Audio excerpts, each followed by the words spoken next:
नमस्कार। देश की तमाम फटाफट खबरों में आपका स्वागत है। खबरों के लिए आपसे निवेदन कि यदि आपने हमारे चैनल को सब्सक्राइब नहीं किया तो कृपया करके आपके अपने चैनल को सब्सक्राइब करना ना भूलें। आप सब्सक्राइब करते हैं तो हमें हिम्मत होती है सही और सच्ची खबरें आप तक पहुंचाने की, वरना मीडिया किस तरह की आपको खबरें दिखा रहा है ये तो आप जानते ही हैं, क्योंकि आपने मीडिया को कितना देखना कम कर दिया इसकी एक ये असरकारी दवा है। तो यानी आपने मीडिया को, न्यूज़ को कम देखना शुरू किया, क्योंकि आपको लगता है कि मीडिया एक तरफा खबरें दिखा रहा है और जिससे आपको आपके बच्चों के रोजगार, आपके महंगी हुई शिक्षा, महंगाई पर कोई असर नहीं पड़ रहा है, क्योंकि उसकी चर्चा वो करते ही नहीं है। इसलिए आप समीक्षा खबरों को देखते रहिए, पलट पलट कर खबरों को देखते रहिए और आप उन खबरों को बढ़ावा दें जिन पर आपकी खबरें आती हो या फिर आपसे संबंधित खबरें आती हो। तो क्या है आज की बड़ी खबर? सुप्रीम कोर्ट ने सोमवार को फ्रीबी को लेकर चिंता व्यक्त करते हुए कहा कि आखिरकार कब तक चीजें मुफ्त में बांटी जाएगी। सरकार को रोजगार के मौके देने पर फोकस करना चाहिए। जस्टिस सूर्यकांत और जस्टिस मनमोहन की बेंच तब हैरान रह गई जब केंद्र ने कोर्ट को बताया कि नेशनल फूड सिक्योरिटी एक्ट 2013 के तहत 81 करोड़ लोगों को मुफ्त राशन दिया जा रहा है। सुप्रीम कोर्ट की बेंच ने केंद्र सरकार की ओर से पेश सॉलिसिटर जनरल तुषार मेहता और additional solicitor general Aishwarya Bhati से कहा कि इसका मतलब है कि केवल करदाता ही इससे वंचित है। सुप्रीम कोर्ट प्रवासी मजदूरों की समस्याओं पर सुनवाई कर रहा था, यानी कि 81 करोड़ जनसंख्या मात्र 5 किलो राशन पर निर्भर है। तो अब आप इससे अंदाजा लगा लीजिए कि 11वीं से 5वीं हमारी अगर इकोनॉमी हो जाती है तो 81 करोड़ पर क्या फर्क पड़ेगा।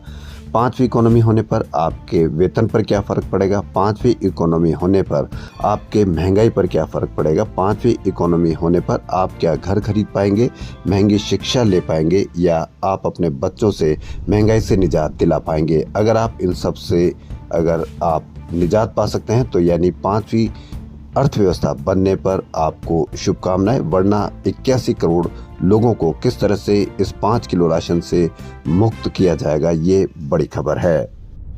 क्लेट की गलतियां अब चरम पर पहुंच गई है। आंसर शीट में गलतियां सुधारने के बाद परिणाम में गलतियां तो थी ही, अब रैंक में भी गड़बड़ी शुरू हो चुकी है। इसका असर ये हुआ कि जिन्हें पहले आसानी से प्रवेश मिल रहा था उन्हें मुश्किल हो गई है, कि जिनके प्रवेश की राह कठिन थी वो आसान हो गई है।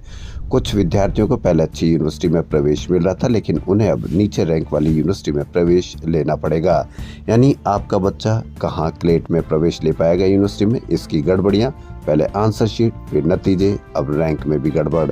लेकिन आप इससे कोई बेफिक्र हैं, क्योंकि आपको अपने बच्चों के भविष्य के लिए दूसरे चीज़ें बताई जा रही है कि उनसे आपका बच्चों का भविष्य खतरे में पड़ेगा, जबकि असली भविष्य खतरे में इन चीज़ों से पड़ेगा कि आपको रोजगार किस तरह से मिलेगा, आपको यूनिवर्सिटियाँ कौन सी मिलेगी, रैंक में भी गड़बड़ कैसे होगी, आंसर शीट में कैसे गड़बड़ होगी। आपको आपके बच्चों का असर इससे पड़ेगा भविष्य का। विपक्षी राज्यसभा सभापति जगदीप धनखड़ के खिलाफ अविश्वास प्रस्ताव लाने की तैयारी में सूत्रों के अनुसार इस प्रस्ताव पर कई विपक्षी सांसद हस्ताक्षर कर चुके हैं। दरअसल सोमवार को जॉर्ज सोरेस से जुड़े मुद्दे पर जिस तरह से राज्यसभा में हंगामा हुआ, उसे लेकर कांग्रेस और अन्य विपक्षी दलों के सदस्य धनखड़ से नाराज थे। पहले भी विपक्षी सांसदों की ओर से बार बार सभापति पर पक्षपात करने का आरोप लगाया जाता रहा है। धनखड़ के खिलाफ अविश्वास प्रस्ताव कई बार आज ये सूत्र बताते हैं, लेकिन कभी भी इस तरह का कदम उठा नहीं सकते। क्यों नहीं उठाते, इस पर आप अवश्य कमेंट करें। कौन सा विपक्षियों को भय है कि वह विश्वास प्रस्ताव या अविश्वास प्रस्ताव लाएंगे तो क्या होगा, हो सकता है गिर जाए, लेकिन एक बार आपकी जो पूरी मंशा है वह आप पूरा देश को दिखा सकते हैं कि किस तरह से पक्षपात के खिलाफ हमने अविश्वास प्रस्ताव लाए हैं। केंद्र सरकार ने राजस्व सचिव एवं राजस्थान कैडर के आईएएस अधिकारी संजय मल्होत्रा को रिजर्व बैंक ऑफ इंडिया का नया गवर्नर नियुक्त किया है। मल्होत्रा आरबीआई के 26वें गवर्नर होंगे। वह मंगलवार को रिटायर हो रहे गवर्नर शक्तिकांत दास का स्थान लेंगे। बुधवार को मल्होत्रा नई जिम्मेदारी संभालेंगे। उनकी नियुक्ति 3 साल के लिए होगी। दिल्ली के 40 स्कूलों को सोमवार को ईमेल के जरिए बम से उड़ाने की धमकी मिली। हालांकि पुलिस को वस्तु नहीं मिली। स्कूलों को 8 दिसंबर को रात करीब 11:38 बजे ये ईमेल भेजा गया था। इसमें लिखा था कि इमारत के अंदर कई बम लगाए गए हैं। बम छोटे और बहुत अच्छे तरीके से छिपाए गए हैं। इनसे इमारत को बहुत ज़्यादा नुकसान नहीं होगा, लेकिन कई लोग घायल हो जाएंगे। वहीं यूपीएससी ने सोमवार को यूपीएससी मेंस 2024 का परिणाम घोषित कर दिया। इसमें 2845 अभ्यर्थी साक्षात्कार के लिए सफल घोषित किए गए हैं। यह परीक्षा 20 से 29 सितंबर के बीच आयोजित की गई थी, जिसमें 14,627 अभ्यर्थी शामिल हुए थे। सफल अभ्यर्थियों को 13 से 19 दिसंबर के बीच साक्षात्कार के लिए फॉर्म भरने होंगे। आयुष्मान वय वंदना कार्ड से लोगों के इलाज पर 40 करोड़ रुपए से अधिक राशि खर्च की जा चुकी है। 2 महीने से कम अवधि में योजना के तहत 70 वर्ष से अधिक के 22,000 से अधिक वरिष्ठ नागरिकों को लाभ हुआ है। प्रधानमंत्री नरेंद्र मोदी ने सोमवार को पानीपत में LIC की बीमा सखी योजना का शुभारंभ किया।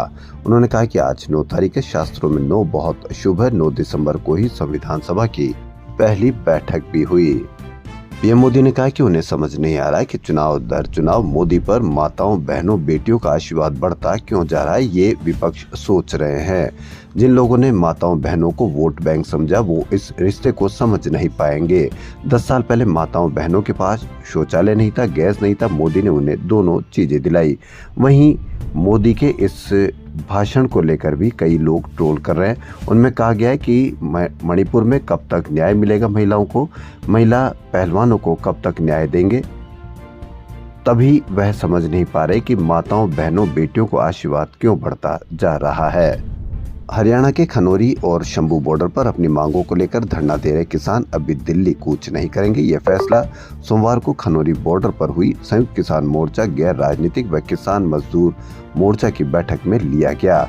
बैठक के बाद किसान नेता सरवन सिंह पंदेर ने बताया कि खनौरी बॉर्डर पर लगे तंबुओं में मंगलवार को एक भी चूल्हा नहीं जलेगा। सभी किसान बॉर्डर पर ही एक दिन की सामूहिक भूख हड़ताल पर बैठेंगे।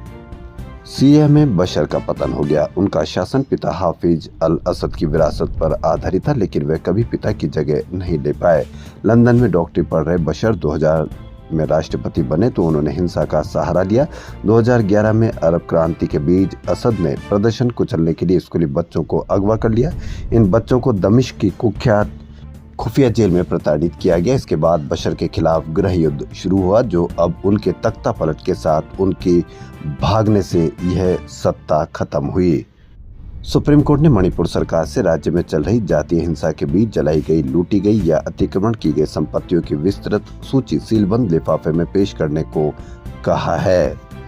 यानी मणिपुर हिंसा में सुप्रीम कोर्ट ने मांगा आगजनी और अतिक्रमण का ब्यौरा। खबरों फिलहाल इतना ही। यदि आपको हमारा चैनल पसंद आए तो लाइक, सब्सक्राइब और शेयर अवश्य करें। धन्यवाद।